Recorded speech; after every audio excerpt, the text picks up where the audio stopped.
بسم اللہ الرحمن الرحیم۔ سورہ نمبر 89 ہے، سورہ نمبر 89 قرآن کریم۔ اس کی 30 آیات ہیں، بہت مختصر سی آیات۔ اس کی ابتدائی 5 آیات کی تلاوت کا میں نے شرف حاصل کیا۔ اس میں اللہ ارشاد فرماتا ہے بسم اللہ الرحمن الرحیم والفجر، ایک آیت، فجر کی قسم، ولیال عشر، 10 راتوں کی قسم، والشفع والوتر، 2 کی قسم اور 1 کی قسم، واللیل اذا یسر، اور رات کی قسم جب وہ ڈھل رہی ہو، حل فی ذالک قسم لذی حجر، کیا ان قسموں میں، جو اللہ نے قسمیں کھائی ہیں، اللہ خود ہی سوال کرتا ہے کیا ان قسموں میں کوئی عقل والوں کے لیے قابل غور قسم نہیں ہے؟ یہاں سے سورہ شروع ہوتا ہے اور آخری 3 یا 4 آیات بھی سن لیجیے۔ یا ایتھا النفس المطمئنہ ارجعی الی ربک راضیۃ مرضیہ فادخلی فی عبادی وادخلی جنتی۔ کربلا معلیٰ ہے اور امام جعفر صادق علیہ الصلوۃ والسلام کے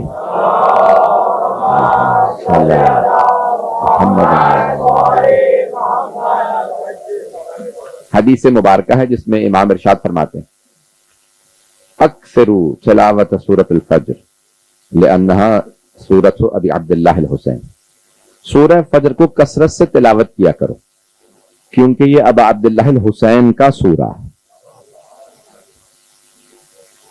بہت زیادہ وقت نہیں لوں گا، بس تھوڑا سا آپ کو رحمت دوں گا، میرے ساتھ چلیے گا۔ تو امام فرما رہے ہیں یہ سورہ ابی عبداللہ الحسین ہے، سورہ فجر۔ ابتدائی چند آیات کی تفسیر سن لیجیے، پھر اختتامی آیات کی تفسیر پیش کروں گا۔ امام فرماتے ہیں یہ حضرت سید الشہداء کا سورہ ہے، ابی عبداللہ الحسین کا سورہ۔ یوں تو قرآن کریم میں بہت تذکرہ ہے امام حسین علیہ السلام کا، لیکن اس سورہ میں خاص طور سے اللہ نے جناب سید الشہداء کا تذکرہ کیا۔ آئیں ذرا قسموں کی تفسیر کو پیش کروں۔ بہت سے علماء نے اس کی تفسیر لکھی ہے، شیعہ سنی تمام علماء نے اپنے اپنے انداز سے بیان کی ہے۔ والفجر، فجر کی قسم، یہ کون سی فجر ہے؟ کچھ نے کہا یہ فجر اسلام ہے، اسلام کی طلوع یا اسلام کی ابتدا کی قسم ہے۔ کچھ کہتے ہیں فجر کی نماز کی قسم ہے، کچھ کہتے ہیں فجر کے وقت کی قسم ہے، مجھے بحث نہیں کہ کون سی فجر۔ ولیال عشر، 10 راتوں کی قسم۔ تمام شیعہ سنی علماء نے 10 راتیں لکھی ہیں پورے سال میں اسلامی کیلنڈر کی، جن میں سے یہ 10 راتیں ہو سکتی ہیں۔ ماہ رمضان کی آخری 10 راتیں جن میں شب قدر ہے، یا ذی الحج کی پہلی 10 راتیں جن میں جناب موسیٰ کی میقات ہے اور حج ہے، یا سب نے لکھا ہے محرم کی پہلی 10 راتیں۔ اب 10 راتوں کی قسم ہے، مجھے نہیں معلوم یہ کون سی 10 راتیں ہیں جن کے سہارے سے اسلام باقی ہے۔ قسم تو اللہ کھا رہا ہے، ہم تو صرف بیان کر رہے ہیں۔ اللہ کہہ رہا ہے فجر کی قسم، 10 راتوں کی قسم۔ کون سی 10 راتیں ہیں کہ جن کی اللہ قسم کھا رہا ہے؟ یہ کہیں کوئی حسین ابن علی کی 10 راتیں تو نہیں جن کا سہارا لے کے اسلام زندہ ہے۔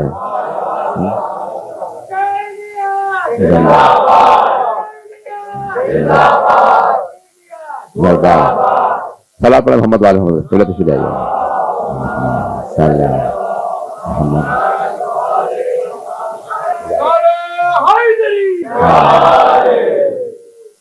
قبلہ کعبہ بھی تشریف لے آئے ہیں۔ تو عزیزان گرامی، میں نے آپ سے وعدہ کیا تھا زیادہ وقت نہیں لوں گا، توجہ کر لیجیے گا۔ والفجر، فجر کی قسم ہے، میں نے پیش کر دیا کون سی فجر ہو سکتی ہے۔ بہت سے اقوال ہیں، 10 راتیں، صرف 3 اقوال ہیں، اور سب بزرگ علماء نے لکھا کہ یہ ان 3 میں سے کوئی 10 راتیں ہیں جن کی اللہ قسم کھا رہا ہے۔ پھر اللہ کہتا ہے والشفع والوتر۔ کچھ کہتے ہیں شفع وہ جو 8 رکعت تہجد کے بعد 2 رکعت پڑھتے ہیں اس کی قسم ہے، وتر اس کے بعد جو 1 رکعت پڑھی جاتی ہے اس کی قسم ہے۔ شفع کہتے ہیں 2 کو، وتر کہتے ہیں 1 کو۔ توجہ، تب اللہ کہہ رہا ہے 2 کی قسم اور 1 کی قسم۔ آئیں ذرا دوبارہ گنیے، صادق آل محمد نے گنوائی ہیں۔ امام کہتے ہیں کہ اگر تم گننا شروع کرو، فجر 1، ولیال عشر 10 اور 1، یار اب آپ بتاتے رہیں گے پھر 2 کی قسم اور 1 کی قسم۔ کچھ لوگوں کو حساب آتا، 11 میں 2 جمع کریں 13 اور 1 14، امام فرماتے ہیں یہاں اللہ نے 14 کی قسم کھائی ہے. چلیں گے. صادق آل محمد فرماتے ہیں کہ فجر سے مراد ہمارے 12ویں امام ہے. 10 سے مراد حسن مجتبیٰ سے حسن عسکری تک 10 امام ہے. 2 سے مراد علی و فاطمہ. 1 سے مراد محمد مصطفیٰ. گرامی یہاں 14 کی قسم کھائی ہے. تب جناب سید دیکھیں امام باقر علیہ السلام فرماتے ہیں قرآن کا ایک ظاہر ہے اور ایک باطن. للقرآن ظاہر و بطن. قرآن کا ایک ظاہر اور ایک باطن. امام فرماتے ہیں وہ جو باطن ہے اس کا ایک اور باطن. قرآن کی ایک اپیرنٹ تفسیر ہے, ایک ہڈن تفسیر ہے. میں جانتا ہوں انگلش میڈیم کے بچے پڑھے ہوئے ہیں, جلدی سہارا لوں گا. ایک ہڈن تفسیر ہے اور ایک اپیرنٹ. اپیرنٹ ہے ظاہر جو کھلی ہوئی تفسیر ہے, ایک ہے ہڈن چھپی ہوئی تفسیر ہے.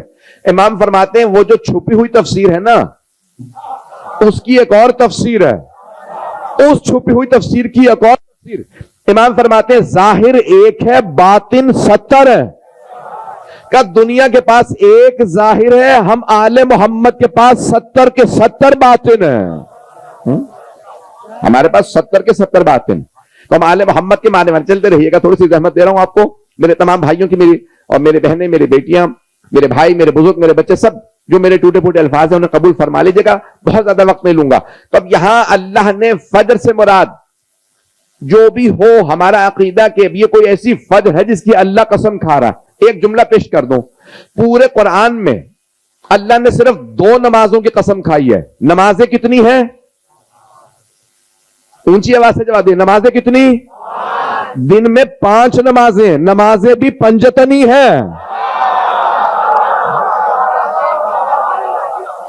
دن میں 5 نمازیں, لیکن اللہ نے قسم کھائی ہے صرف 2 نمازوں کی. اگر دل کو لگے, میرے اپنے الفاظ ہے, میری اپنی محنت ہے, تھوڑی سی کوشش کی ہے, میں دیکھیں نمازیں 5 فجر, ظہر, عصر, مغرب, عشاء.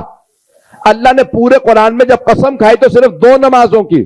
والفجر, فجر کی قسم. والعصر, عصر کی قسم. ذرا کربلا چلیے, یہاں کی فجر بھی اہم ہے, عصر بھی. کچھ لوگ پہنچ گئے. کوئی اور ایسا دن بتائیے جہاں فجر کی بھی اہمیت ہو, عصر کی بھی. فجر میں اذان علی اکبر ہے اور عصر میں حسین کا سجدہ.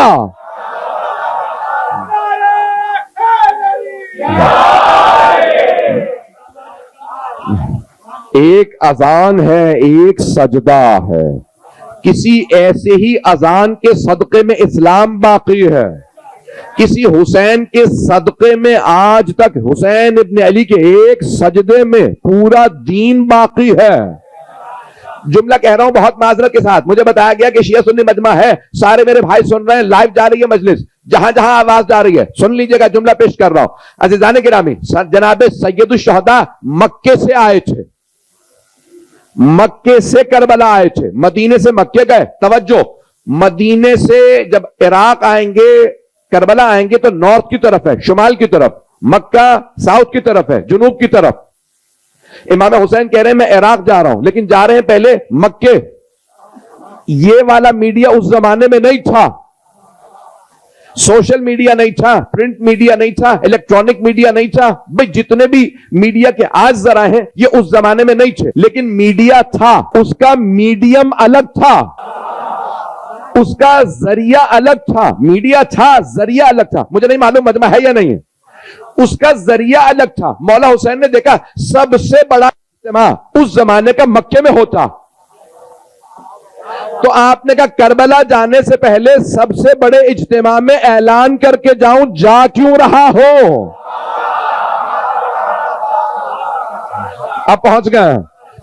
تو آپ مکے گئے, سب سے بڑے اجتماع میں پہلے دعا پڑھی. دعائے عرفہ سب کے ذہنوں میں ہے. میرے سارے بھائی, میری بہنیں, میرے بچے, میرے بزرگ غور سے سنیں گے. دعائے عرفہ پڑھی. ہر آدمی نے دعا سنی. کہا یہ کون ہے جو دعا پڑھ رہا ہے, ایسی دعا پہلے نہیں سنی. ابھی بہت سے صحابہ زندہ تھے, کہا ہم نے ایسی دعا نہیں سنی. یہ کون ہے پوچھو. کہا یہ کوئی نواسہ رسول ہے. اس زمانے میں لوگ اتنے اہل بیت سے دور ہو گئے تھے کہ نواسے کو نہیں پہچانتے تھے. کہا نام کیا ہے؟ کہا حسین ابن علی. مولا نے خطبہ دیا, لوگوں نے خطبہ سنا. کہا ایسا خطبہ نہیں سنا. جب چہرہ دیکھا تو سب نے کہا ہم نے ایسا چہرہ نہیں دیکھا. ایزان گرامی جناب سید الشہداء کی لوگ زیارت کر رہے ہیں. پھر مولا حسین نے فرمایا کہ بھئی میں حج سے بہت محبت کرتا ہوں لیکن یہاں حج پہ نہیں رکوں گا, میں کربلا جا رہا ہوں. کیوں؟ جب حج سے اتنی محبت, آپ نواسہ رسول ہیں, اتنی بڑی عبادت ہے. کچھ عبادتیں جسمانی ہیں جیسے نماز اور روزہ, کچھ مالی عبادات ہیں جیسے خمس و زکات, کچھ جسمانی ہیں کچھ مالی, کچھ فائنینشل ہے کچھ فزیکل ہے. حج ساری عبادتوں کا جوڑ ہے. نہیں پہنچا سکا, وہاں پیسہ بھی لگتا ہے, جسم بھی, روح بھی. حج کا آپ کو بدل دیکھنا ہے تو کربلا دیکھو.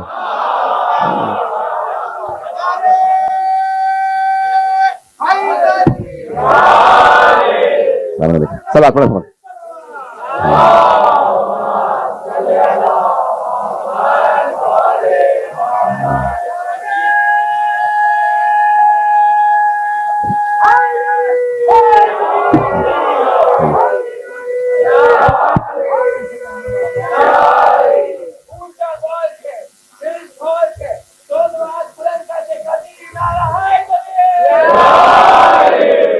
توجہ فرما رہے ہیں جانے گرا, میں پورا آپ کے سامنے نچوڑ پیش کرنا چاہ رہا ہوں. کربلا ہے کیا؟ سید الشہداء کا جو فلسفہ تھا, ان کی حکمت تھی کہ کیوں آئے کربلا, کیسے آئے, دین کو بچانا تھا, اپنا پیغام پہنچانا تھا. تو سب سے بڑا اجتماع تھا مکہ, حج. سید الشہداء نے کہا میں حج میں اپنی بات پہنچا دوں, کہا حج نہیں کروں گا, میں حج میں نہیں رکوں گا, کربلا جا رہا ہوں. سب نے سوال کیا اگر آپ نواسہ رسول ہیں, حج سے محبت کرتے ہیں, تو حج کیوں چھوڑ رہے ہیں؟ کہا کیونکہ اگر میں رکا تو یزید اللہ کے گھر کی حرمت پامال کر دے گا, مجھے مارنے مکے آ جائے گا. میں اپنے نانا کے شہر کو چھوڑ کے اس لیے چلا ہوں تاکہ میرے نانا کے شہر کی حرمت پامال نہ ہو, احترام ختم نہ ہو. اب پتہ چلا مقدس جگہوں پہ لڑا نہیں جاتا. مجمع نہیں ہے میرے ساتھ, مقدس جگہوں پہ لڑا نہیں جاتا. جو مقدس جگہوں پہ لڑے, خودکش حملہ کرے, سمجھ لو یزیدی ہے.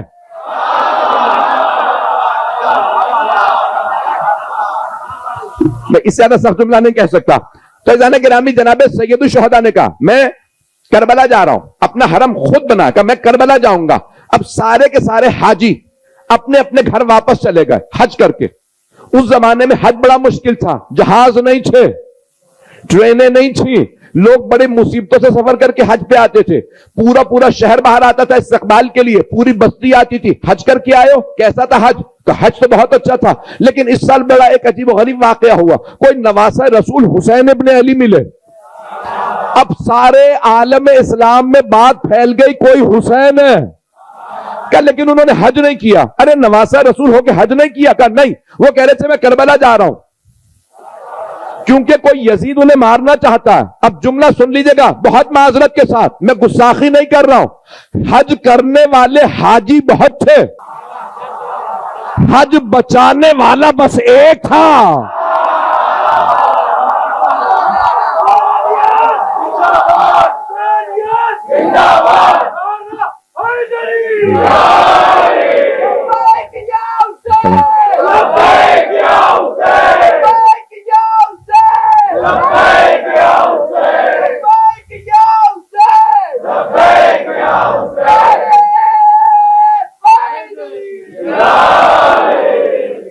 توجہ فرمائے جانے کی نام ہے. حاجی بہت تھے, حج بچانے والے صرف ایک. نمازی بہت تھے, نماز بچانے والے صرف مولا حسین. مرحوم شہید محسن نقوی نے کہا تھا بچا گیا تجھے سجدہ حسین کا, ورنہ نماز عصر سے پہلے ہی مر گئی ہو. وقت کہاں لینا ہے؟ انہوں نے کہا نماز عصر سے پہلے نہیں, نماز عصر سے پہلے ہی مر گئی ہوتی اگر امام حسین کا سجدہ نہ ہوتا. اذان گرامی حاجی بہت, حج بچانے والے مولا حسین بس ایک. نمازی بہت, جناب سید الشہداء چلے آئے کربلا. اب سارے کے سارے عالم اسلام میں بات پھیل گئی ہے مولا حسین کوئی کربلا گئے. اس کے بعد پھر عاشورے کی خبر آئی کہ حسین مارے گئے. اب سارے عالم اسلام میں ہاں وہ حج پہ آئے تھے اور کربلا گئے تھے. تو مولا حسین نے اس زمانے کا میڈیا استعمال کیا تاکہ بات پہنچا دوں.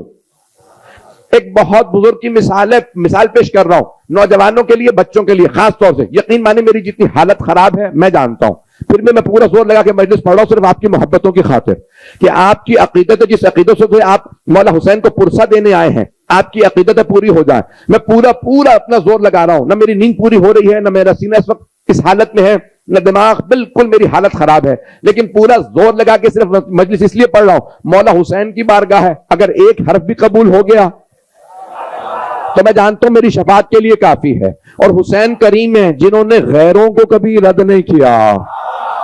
اگر غیر بھی آ گیا تو مولا نے حر کو اپنا بنا لیا.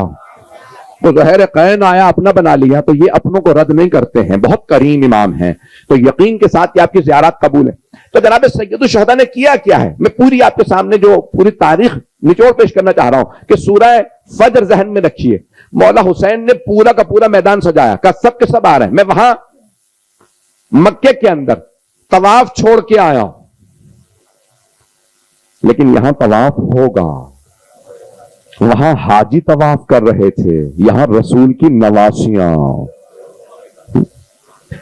وہاں سعی چھوڑ کے آئے. میں مصائب پہ نہیں آیا، لیکن جملے سن لیجئے گا. آنکھوں میں آنسو آئے تو اپنی دوبارہ آمد کے لیے دعا مانگیے گا. سب سے بڑی دعا ان دنوں میں یہ ہے کہ بار بار آنا نصیب ہو. اس سے بڑی کوئی دعا نہیں. یہاں پہ آتے رہیں، بار بار آئیں. جملے سنیے گا میرے بھائی میری بہنیں. تو جناب سید، بڑی ذمہ داری سے پڑھ رہا ہوں، جناب سید الشہداء سعی صفا مروہ کے درمیان سعی واجب حج و عمرے میں سعی چھوڑ کے آئے تھے. کہاں؟ کربلا.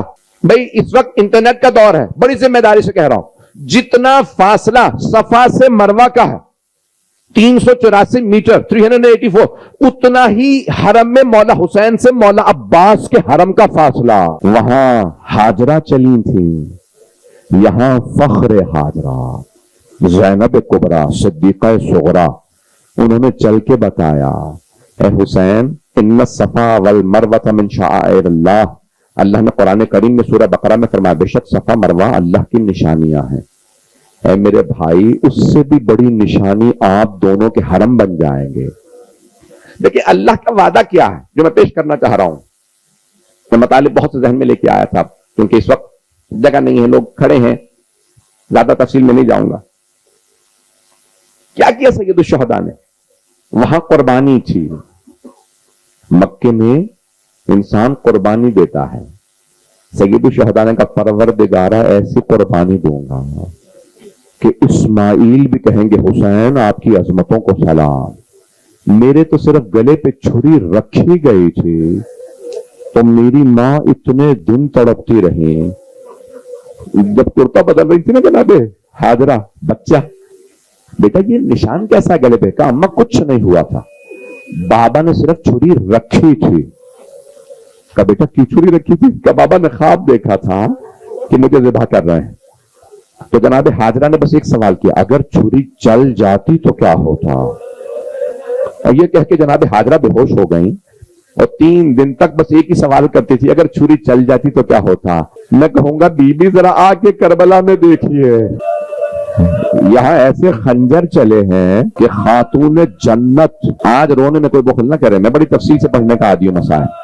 ابھی تو میں نے 20-25 منٹ پڑھا، اتنا ہی مسائل پڑھنا چاہتا ہوں. سنیں گے اب جناب سید الشہداء وہاں قربانی چھوڑ کے آئے گا. پروردگارہ قربانی یہاں پیش کروں گا. آپ نے دیکھا نا وہاں طواف محبت کی علامت ہے. میری طرف دیکھیے گا، طواف محبت کی علامت ہے. چراغ جلا دینا تو پروانے اس کا طواف کرتے رہتے ہیں کیونکہ محبت کرتے ہیں. ہم کیوں آ کے یہاں طواف کرتے ہیں؟ اب تو زری کے آپ نے پارٹیشن لگا دیا ہے، خواتین کا الگ حصہ ہے، لیکن ایک زمانے میں نہیں تھا تو ہم طواف کرتے تھے. یہاں پہ بھی طواف کرتے تھے. کیوں؟ عشق کی علامت ہے. مولا اپنے آپ کو آپ پہ قربان کر رہے ہیں.